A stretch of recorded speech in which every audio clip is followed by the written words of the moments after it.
ఇప్పుడు మనం రైతు మాటల్లో తెలుసుకుందామండి. సార్ నమస్తే అండి. ఈ వెరైటీని ఎక్కడ తీసుకొచ్చారండి? కిషోర్ గారి దగ్గర అండి. ఎక్కడండి అది? చంద్రపూడి దగ్గర అండి. నర్సరీలో తీసుకొచ్చారా? ఎట్లుందండి ఈ వెరైటీ? బాగానే ఉంది.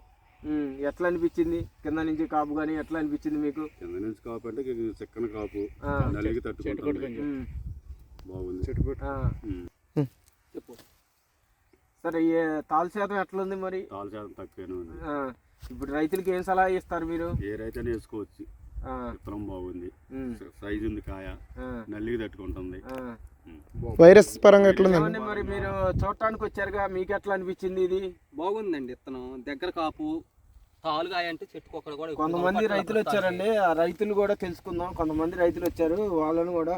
సార్ మీకు ఎట్లా అనిపించింది? మంచి విత్తనం అండి, పెట్టుకోదగ్గ పెట్టుకోవచ్చు. నల్లి కూడా తట్టుకుంది, అసలు నల్లి దొప్ప తట్టుకుంది, వైరస్ తట్టుకుంది. కింద నుంచి పై దాకా. ఎన్ని ఎకరాలు వేసారండి మీరు? 3.5 అండి. సార్ మీరు చెప్పు. వేసుకోవచ్చు, రాకెట్ అనే విత్తనాన్ని వేసుకోవచ్చు. సరేనండి, థ్యాంక్ యూ అండి.